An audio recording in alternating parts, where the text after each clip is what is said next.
Hey, good morning or good day, everyone. This really is the afternoon. Um, you might be listening to this, though, Saturday morning. Anyway, I'm your professor, Dom Savini, and I want to welcome you to the class. I just got back from being 3 weeks away and getting back in the saddle and feeling, the old sores, shall we say, of work. But thank you for, first of all, joining the class. I think this is, whether it's a part of your graduate work or let's say the penultimate class you're taking, the final class, it's going to be it's going to be a great class, depending upon how much you put into it. And we just started the term, and some of you are probably deep into work, maybe calculation work, in some of your other accounting or financial classes. And this one here is a little different. It's going to be really different from any other class you've taken in the past.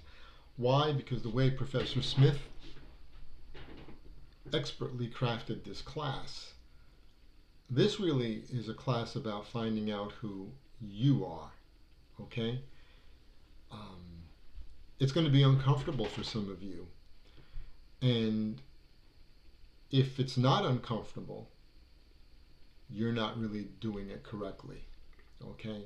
It's either that or you're the ultimate egoist and blinded. This class most definitely will be, I think, extremely professionally rewarding to you as well as personally rewarding to you. I can tell you several stories of other students I've taught who have taken introspective looks at their childhood, for example. And without sharing too many details, in some cases they did in their journal or in their private communication with me. One student basically um, took a hard look at herself and said, I lie. And I lie because my parents lied. And the reason they lied was they explained to me that this is a dog eat dog world. And if you don't fight for what you want, you're not going to get it. And if you've got to lie to get to where you want to go, you do it. And she was very upfront about it. And she said it kind of troubled her initially and still did, but that's how she was raised. So this class, I guess, kind of confirmed for her, um, not only is that an inappropriate way of dealing with people, especially if you're going to be working as a public servant, but just in normal relationships, lying is very rarely a good thing. I say rarely because there are occasions when lying can be the most ethical thing we do. You're going to learn that through the readings, especially in Boss. Remember, the fundamental objective of this class is for you to uncover who you are, but it's for me to help you become um, a critical thinker, not to criticize others necessarily, but to really criticize the evidence, to critically evaluate the evidence, put weight on um, competing ideas, and really ascertaining what's the best course of action. For the majority of people, I would think that's what we want to do. We want to be fair in our judgments. And so when you look at Boss, understand what Aristotle wrote, that we're studying ethics not to learn about it, but really to become better people. Religion at one time, and still to this day, tries to do that. Most of the major religions in the world look at us and say, hey, we can do better. And these are the rules and regulations and way we should conduct our lives. So whether it's a religious framework or some other moral framework, like religion, that helps you improve your life, that's what life is. It's a journey. It's uncovering who we are, addressing our weaknesses, trying to overcome them, empowering our strengths so they can propel us even further, and helping others. That's the altruistic thing, right? But not everyone thinks that way. Some people were raised like this one student of mine to misuse their attributes in order to get what they can from a material point of view. So I want to thank you again for coming here and understanding that in addition to learning how to think critically and challenging your views, you want this class to help you in your role as a manager, especially if you're in public service, but even in, working at a private entity. Ethics is very important. Oftentimes we see how we conduct things personally translate to the professional work that we do. So let me just go on and say I want to thank you for your introductions. I've gotten through all of your introductions, and I point to, for example, Danielle and Crystal have said they want to see a deeper dive or kind of get out of this course both personal and professional ethics. Well, ladies and gentlemen, unless you're willing to challenge yourself and maybe allow me to challenge you with some provoking questions, that won't happen. If it's not painful, and I'll point to recent events whether in society, we see this cultural tug of war between not just political parties, but people, whether it's an indictment of a former president, whether it's potential indictment of a current sitting president's son. You see people rallying around political views and not really critically thinking objectively and putting aside their biases. We see emotions. We don't see logic. So Danielle, Crystal, and the rest of you who are interested in this have to understand you need to identify your biases. Some of you, I will say, are prejudiced. You may be prejudiced against certain people of a certain faith. You may be prejudiced against people of a certain color. Or you may be prejudiced because they're people who live a different lifestyle than you. We all have them. Don't lie to yourself. You know you have them. I've got them. But what life has taught me, and I learned this a long time ago, you deal with these prejudices and these biases, you put them in a cage, you lock them up, and you put the key far away. And you don't open up that cage, because once you do, they come at you like a demon out of hell. Those biases and prejudices for professionals have to be first acknowledged, contained, so you can then become that critical thinker and do what's best, not just for you, but for those around you. Okay? So Danielle and Crystal, thank you for broaching this and bringing it up. I will do my best to prod you, to challenge you, so you can take a hard look at who you are and why you see the world the way you think it should be. Are you truly a tolerant person? Are you truly a social justice warrior? Or only for a certain group of people? Do you truly believe in the right to life? Or do you truly believe that there's a social compact between citizens and its government, and that the power rests with the citizens and not the government? Or do you believe that government is the God and we should do everything the government tells us and never question it? Who are you? Is the question that needs to come out in this class. Ginny points out that her husband suffered a great amount of backlash and retaliation for being a whistleblower. She and Tasha also talk about conflicts of interest where they work and what they've seen. No doubt about it. But why do the conflicts exist? Is it because maybe We turn a blind eye to them. We're afraid to question authority. We're afraid to bring these things like Ginny's husband wasn't. He paid a price. But it's like what I say about love.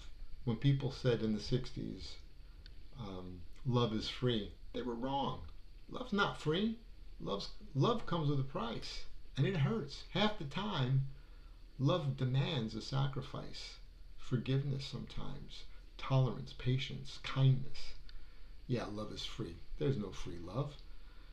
And the same way, if we're going to fight immorality in the sense of poor ethics in the workplace, corrupt government officials, elected, maybe even from the White House down, it's going to take a lot of sacrifice and pain and suffering.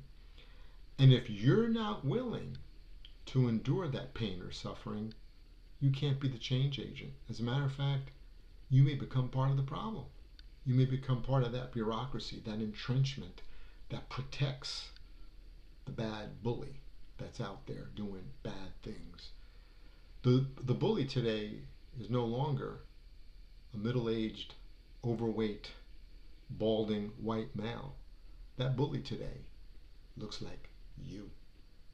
And it very well may be you.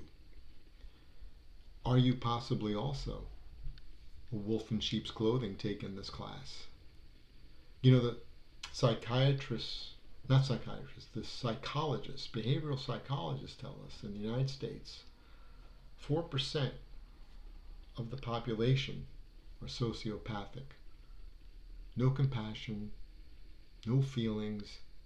They could take a cat possibly, not all of them, some of them, and do some pretty bad things to an animal.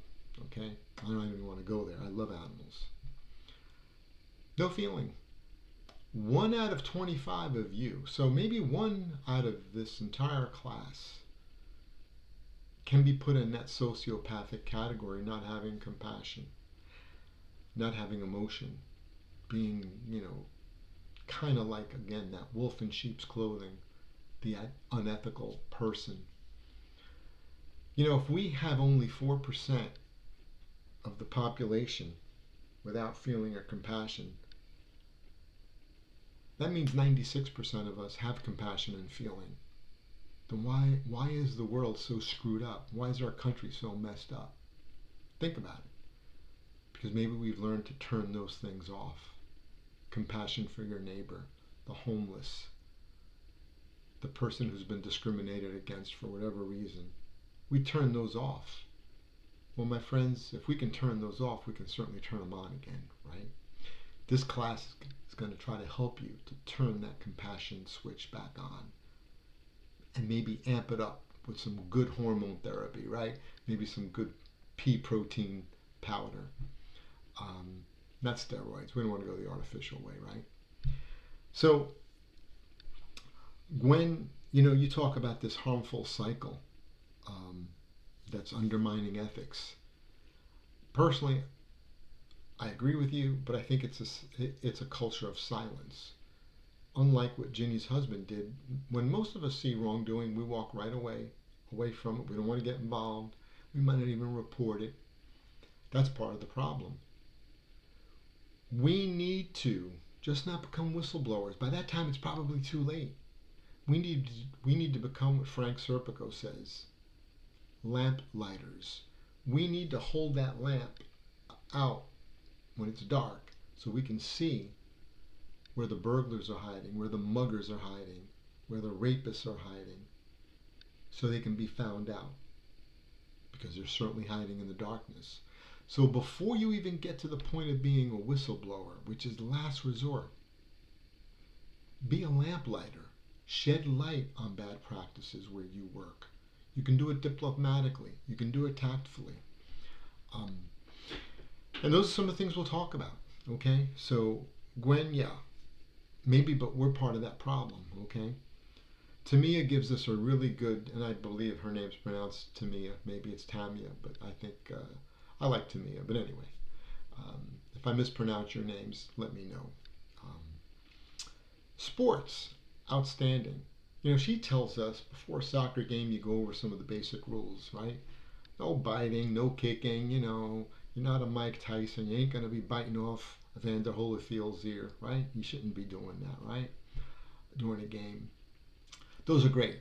It's kind of like our Ten Commandments that many of us who are Jewish or Christian will follow, try to follow at least.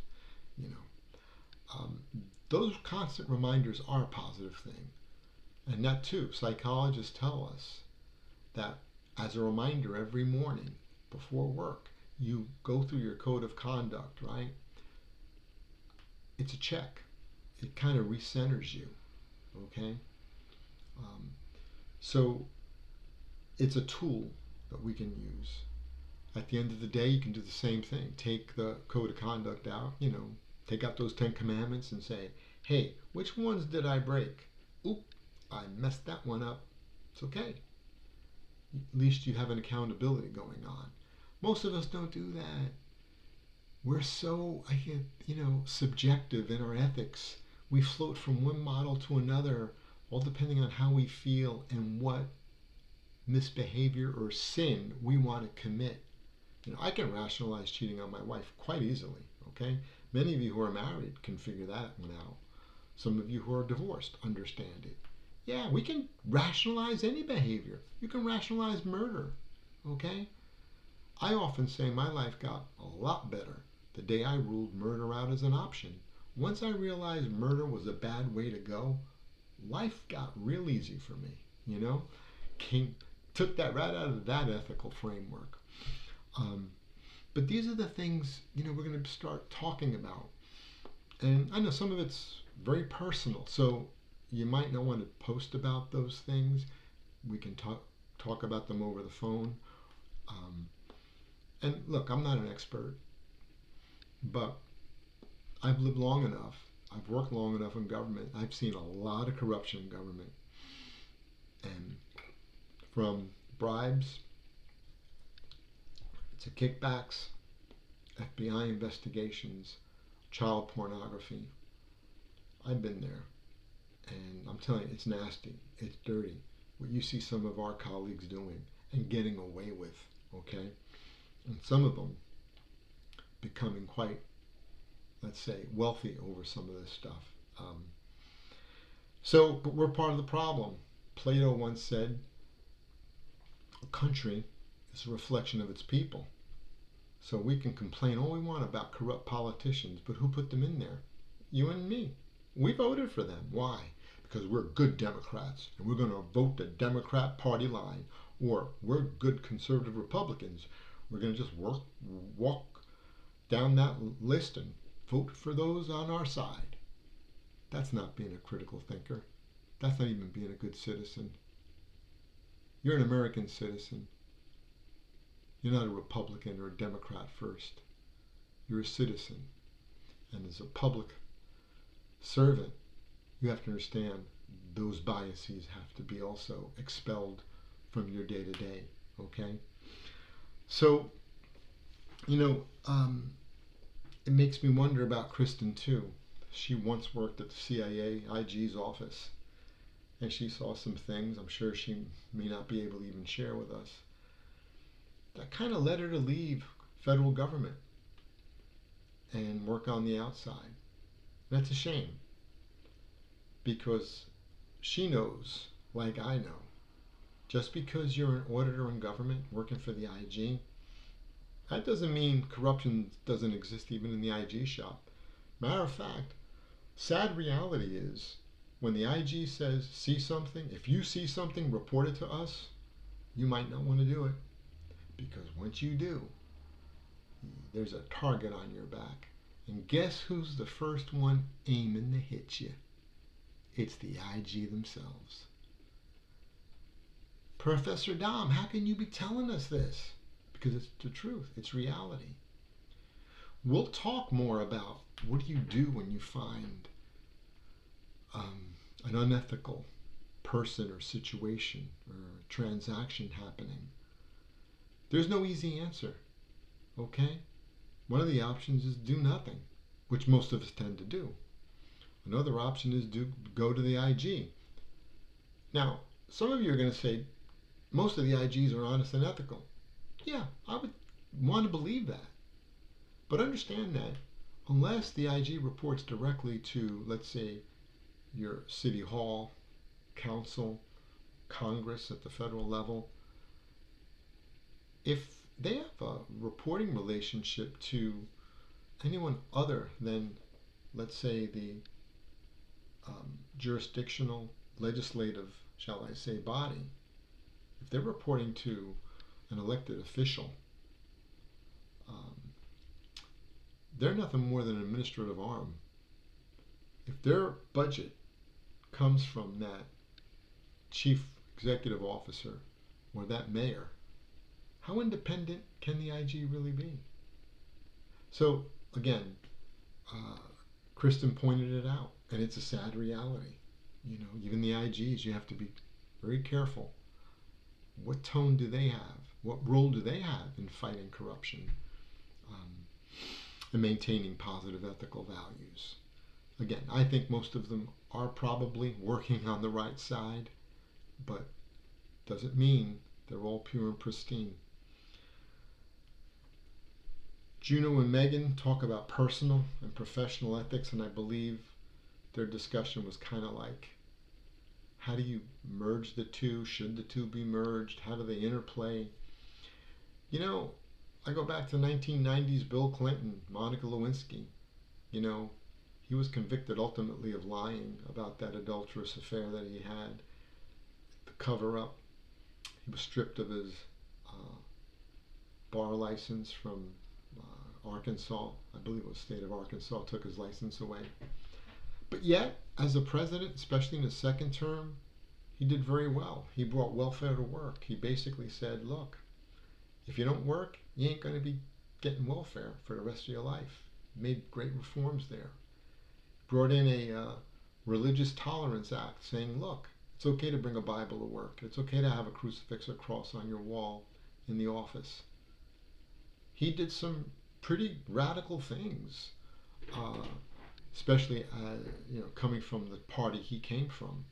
But again, being truly liberal, you would allow for these things if you're a true liberal, not just one in name. So, but yet on his personal side, he had some great failings. Later on, we found out many women came forward and said, you know, it was not really the nicest man to be around, especially if you're alone with him. So, how does this all work together? You know, personally, I do think that our personal ethics can definitely affect our professional ethics, but they can be compartmentalized and mutually exclusive. Um, you know, and that too, you know, how do you judge a person? Should we judge them just on their work experience and work results, or do you judge them based on their personal? Meaning, if you were to ask me, Dom Savini, today, who was maybe the best president, um, I think two have come to my mind in my lifetime. Okay, I think Ronald Reagan was a very effective communicator, excellent what he did, and I think Bill Clinton. Um, since those two, I won't say anything more, but I hold both of them up as being excellent presidents for different reasons. Okay, um, two different parties, two different political points of view, but from an effective management leadership point of view. Um, and even Bill Clinton, his personal failures to me, um, they were personal. I don't see how they really affected him professionally, although I'm sure they did, but he was still effective in my estimation. But I digress, my friends. Megan, what are some of the tools we can use? Is her question. There are several tools we can use to deal with, um, you know, ethical issues. One of them is having a network of family and friends that'll stand by you when you are being tested. Rabbi, a priest, an imam, a counselor. You're going to need them. Trust me, you're going to need them. You are going to need them. You might need a therapist. Nothing wrong with that, okay? Um, You're going to need that ethical foundation that I hope will be solidified in this course. You're going to need that for sure. You're going to need to know who you are. You're going to need to know, Megan, can you live with yourself if you ignore the situation? Can you live with yourself if you were to become that whistleblower like Ginny's husband and possibly lose your job? Can you afford to do it? It's tough. That's why the tools you're going to need, one, knowing who you are, knowing what steps you should take to maintain your own personal integrity, and to have the family and friends around you that'll support you regarding that decision you ultimately take. Caitlin mentions a code of conduct similar to like what Tamia was talking about. You know, codes of conduct are good, but like the Ten Commandments, I know what they are, but I've broken at least one, maybe more than one. Actually, I know I've broken more than one, and willfully. Okay, so what does it mean, code of conduct? Who cares, right? They're just words on the paper. I sign my name and then no one enforces it, right? Only God. And if I don't believe in God, I'm golden. I'm golden. I can just ignore them, right? A lot of business professionals do that, don't they? A lot of government people do it as well. So codes of conduct, we will learn later, have limited effectiveness. They really do. They don't do much. It's just a paper chase. Alicia makes a good point that ethical frameworks, values, are not common sense because they're not universally adopted. Yes and no, Alicia. There was a time in our country when we did have certain set values, even though we were a melting pot of different ethnic values and cultures. Today we've been a little bit balkanized, not because of the people or the culture. I mean, if you look at Muslims, Jews, and Christians, and even Buddhists, very similar, universal framework of life, man. There ain't that much difference, okay? So common sense among them is going to be pretty homogeneous. What's happening today, in my estimation, is our politicians, our corporate industrialists, your Mark Zuckerbergs, your Jeff Bezoses, your Bill Gates, your Koch brothers, and others with a lot of money and power are balkanizing us purposefully because they know a divided people can easily be conquered. Okay? So, when we talk about ethical frameworks, we are going to be seeing some different ones, especially as you go through the boss readings, okay? Just to like theoretically understand their differences. But underpinning them are your values. What is it that you value most, okay? One of the things I want to bring to your attention, Alicia, is you have rights. We all have rights. We've got to exercise those rights. But understand this, every time someone says to you, Alicia, or you may say to someone, well, I have a right. Yeah, you sure do, but you know what else you have, Alicia? You got a doggone responsibility. There's a corollary. To every right, there's a responsibility. So you have the right to free speech, or we thought we did, until censorship in this country about this pandemic has really shown us how bad, how far we've fallen. But let's put that aside, okay? You have a right to free speech, which means you have an obligation to keep your mouth shut when someone else is talking and you don't like what they're saying. You got it? But we never talk about our obligations to society. We only talk about our rights from society. And are they really a right given from the government? That's a constitutional question. Some of you should maybe address on a post. See if you pick up on that. Crystal, again, like Ginny and Tasha, is asking, we need to analyze our own values. And that's really what this course is about. I've run a little over. I apologize for this 30-minute or so introduction video to at least, our first 2 weeks, 3 weeks. I'll be putting out more videos as we get through the readings. I'll be going through your threads, giving you comments. But if you have any questions, I want you to call me. Understand this. Don't copy and paste your answers. Keep the discussion threads succinct and clear in your own words. I can usually tell when people are faking it, okay? You're not going to impress me. As a matter of fact, the more you write, the more theoretically pristine you are, and it's only going to raise concerns to this former auditor anyway that you're plagiarizing. So don't do it. Okay, this is not the place to do it. Challenge yourself.